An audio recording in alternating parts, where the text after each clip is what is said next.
Asha met Kamai at a masked autumn party where everyone laughed too loud to notice lonely edges. He moved with an easy confidence, eyes bright with humor, and when he offered her his arm she felt the small, improbable thrum of being seen. They talked until the street lamps blinked and woke a string of mornings where coffee became something like ceremony. Kamai was enigmatic, generous in small, precise ways, the kind of man who remembered childhood stories and still read old poems aloud.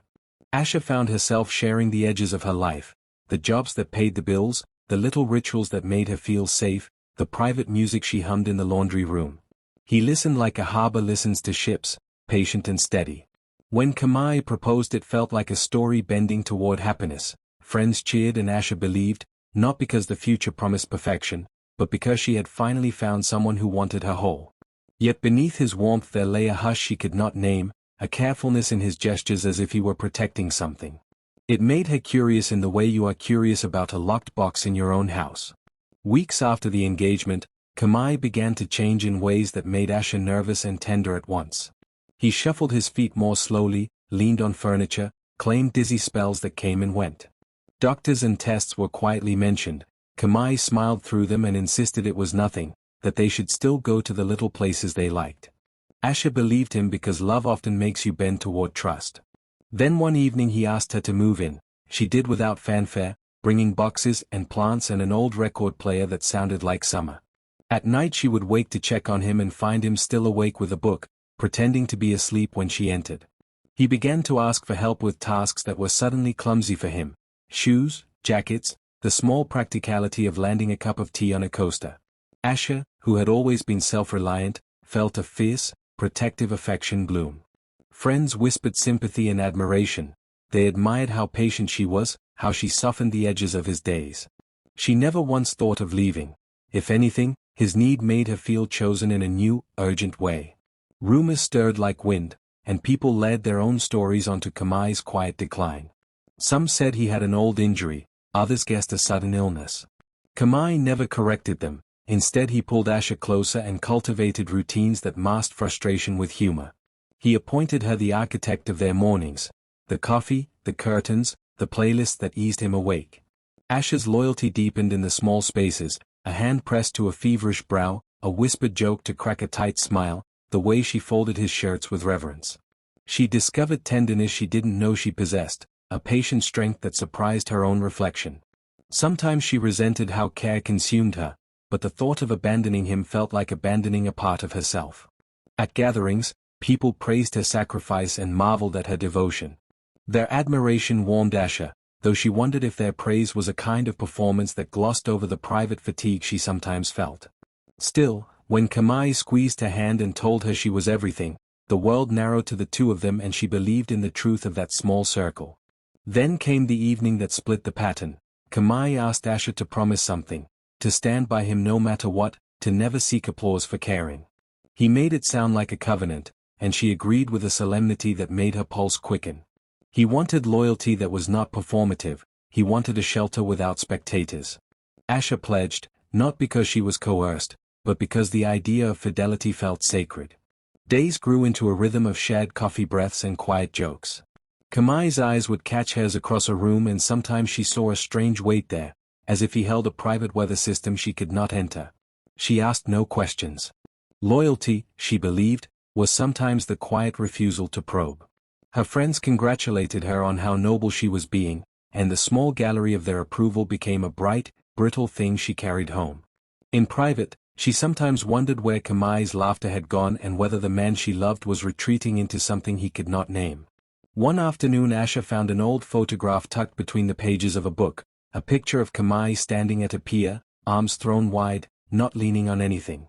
It was a simple moment of freedom preserved in grainy light, and Asha studied his posture until she felt dizzy. Why did this image feel like a confession? She folded the paper and put it back where she'd found it, pretending not to notice. Asha's unease grew like a shadow at noon, not fear, but a steady curiosity that needed answering. She began to observe with the gentleness of someone mapping a constellation. He moved deliberately, avoided certain stares, arranged the furniture in precise ways. Still, he danced sometimes in the kitchen, fingers light on the radio knob, and his laughter would rise into the room like birds. Her loyalty now sat beside a small, bright ember of suspicion. She loved him for the man who read poems in the dark and made soup on rainy days. She also wanted the truth. If truth was a door he kept closed, she told herself she would wait. Love, she told anyone who would listen, should be patient enough to weather things unseen. Then Kamai's former partner, a warm-hearted and blunt woman named Zay, visited with a basket of fruit and stories and an easy laugh that made Asha feel like a breeze. Zay's presence was an honest light. She and Kamai reminisced like old sails catching wind. Zuri asked after Kamai's health with that blend of concern and practicality that made Asha both grateful and guarded. Late that night Zee pulled Asha aside and said, softly, "He's protecting something." The words were simple, and Asha felt them like a ripple. Zee explained that people sometimes choose to hide suffering in peculiar ways, that love can make caretakers into co-conspirators without anyone realizing. Asha listened and felt both seen and isolated. Instead of confronting Kamai, Asha folded Zee's words into the same drawer as the photograph. She decided to respond with tenderness rather than accusation, a decision that would test her in ways she could not yet imagine. Her loyalty felt like a compass, she would follow it, uncertain of where it pointed. Kamai's condition seemed to plateau, small improvements shading into stubborn limitations. Asha learned intimate choreography, how to tie a tie, how to lift the curtains without waking him, how to press a pillow just so. Their home became an ecosystem of gestures meant to preserve dignity. She grew adept at reading the tiny changes in his breathing that told her he had slept well. One evening Kamai asked Asha to read aloud from the book he loved.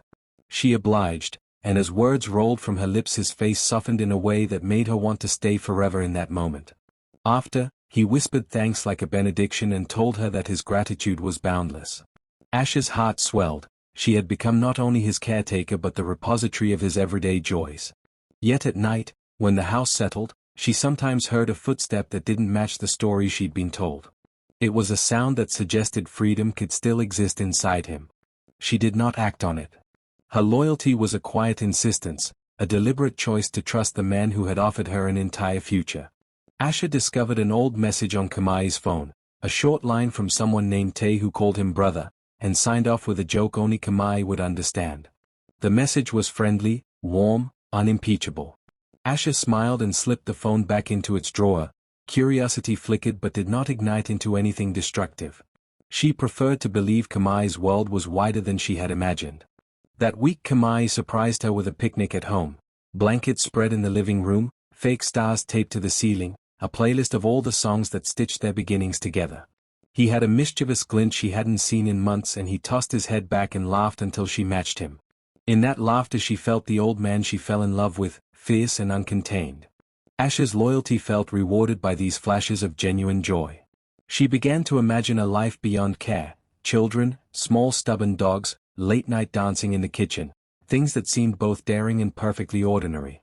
Her faith in Kamai's love deepened, even as some questions remained like politely placed bookmarks in a big, complicated novel. Then came the day Kamai invited his estranged father to dinner, a man with a soft face and a slow smile who made Asha feel like a guest at a festival. The evening was taut with unspoken histories. Kamai navigated it with a steadiness that startled her.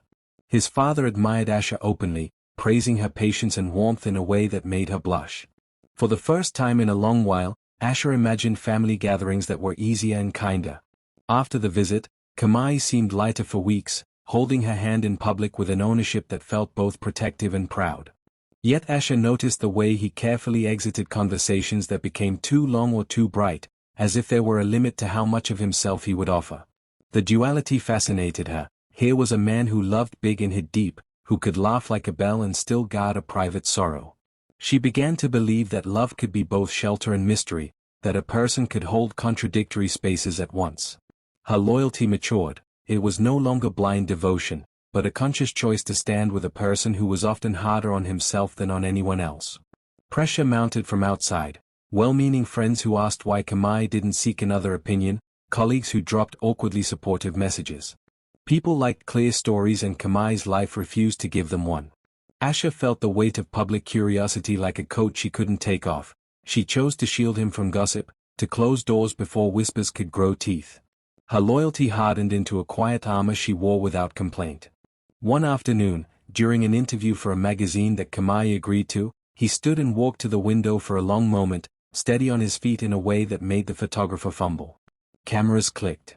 The footage later circulated in whispers, and some faces in their social circles changed. Admiration thrusted into speculation. Asha felt both exposed and furious, but more than anything she felt the pull to protect the private truth of their home. That night Kamai told her he was tired of being thought fragile and asked her to trust him. Asha's answer was immediate and tender, the kind of loyalty that didn't require proof. She believed him, not because evidence supported it, but because she had watched him when no one else was looking, and she had learned to trust the man he was when his guard came down.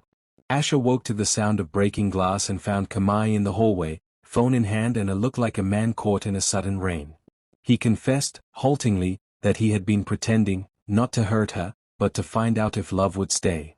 The words trembled into the room like a brittle bird. Asha's first sensation was a sickness that moved fast and then faded into a warmth that surprised her. She had been betrayed and yet she still loved him. Kamai explained his reasoning. After years of wealth and shallow alliances, he had wanted to know what kind of love Asha offered. Would she stay when admiration was inconvenient? Would she care if applause stopped? His confession was raw and earnest, and in it Asha heard the frightened child he rarely let anyone see.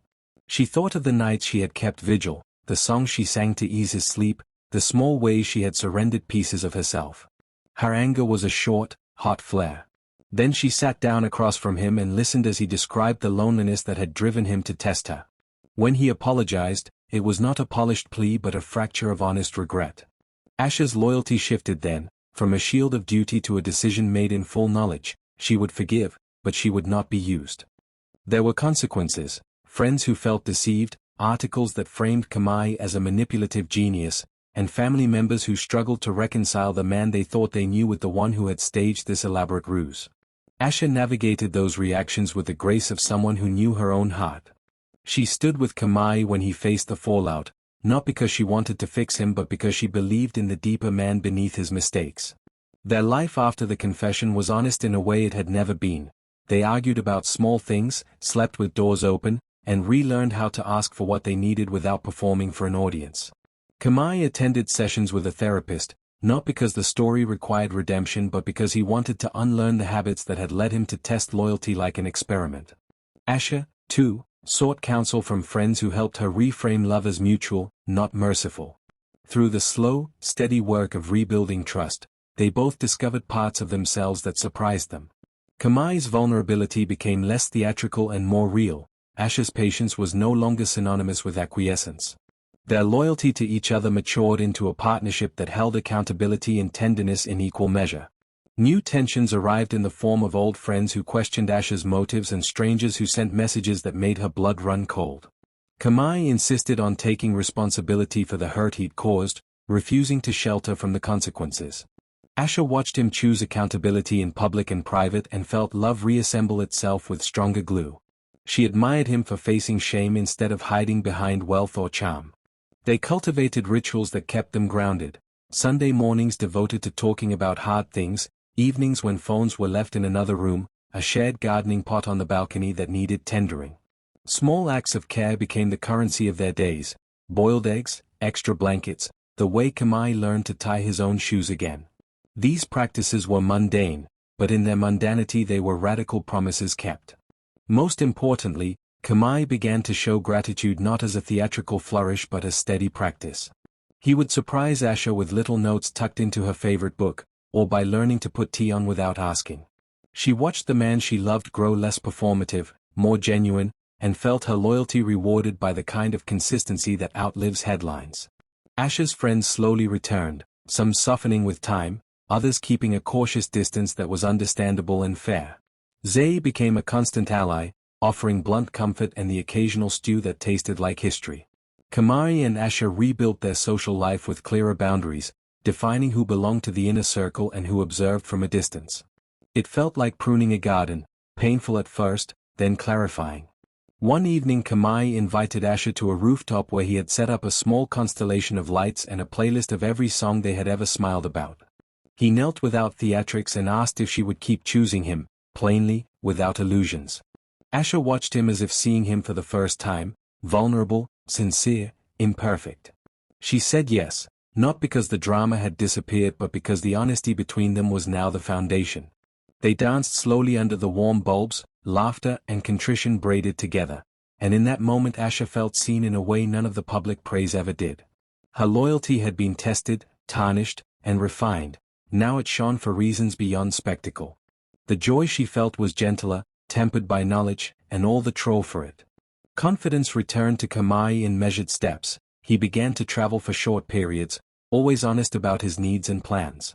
Each return felt like a reunion, small celebrations of ordinary presence.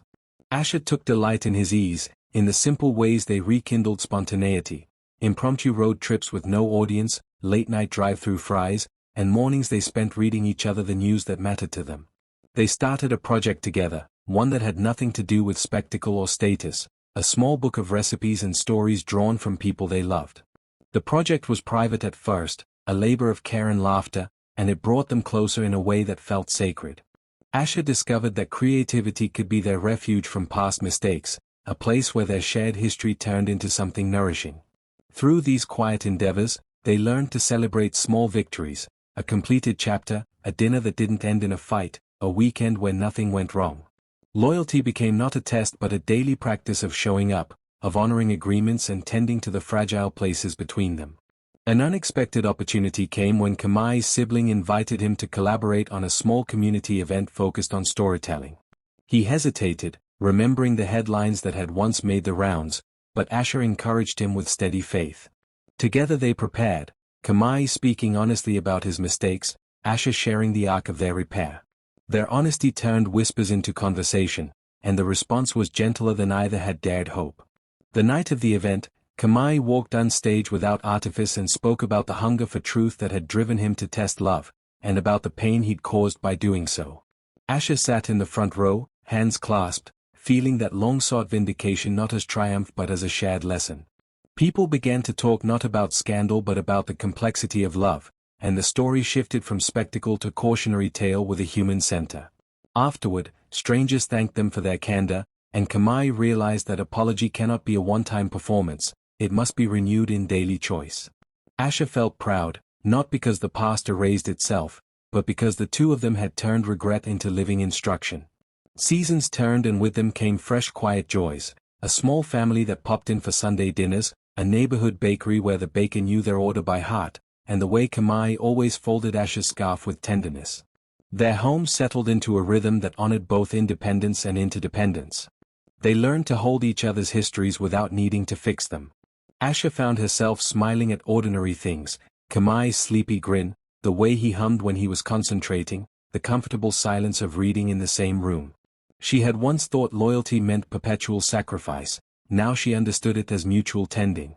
They both had been changed by the tests they had endured, and the changes had made them more human, more patient, more alive. One night, lying together and tracing constellations on the ceiling, Kamai whispered that he had once been afraid his wealth had purchased only hollow relationships. Asha laughed softly and kissed him, telling him wealth had nothing to do with the truth they'd found, only their willingness to stay, to apologize, and to grow. In the years that followed, their story became less about the test and more about the repair, an honest partnership that carried the fingerprints of their mistakes and the warmth of their persistence. People still remembered the scandal, but it grew smaller in the telling, like a stone smoothed by water. Kamai and Asha cultivated a life of simple, steady enchantment. Breakfasts that lasted until noon, arguments that concluded with laughter, nights filled with earnest conversations. They learned that loyalty isn't proof against error, it's the choice to do the hard work when error has been made. Kamai continued to hold himself accountable, and Asha continued to choose him with eyes wide open, not because he was perfect, but because together they had remade the contours of their love into something honest and enduring. Their relationship became a quiet lighthouse for friends who needed to learn how to forgive and to ask for forgiveness. On a mild evening, surrounded by the small gathered crowd of friends who had stayed and returned, Kamai stood and spoke simply. Not a confessional or a plea, but a promise renewed. Asha squeezed his hand and looked at the faces around them, some skeptical, some softened by time, and felt a profound calm. Loyalty, she realized, had not shocked everyone into admiration. It had taught them all that human hearts, though fallible, can be mended when met with truth.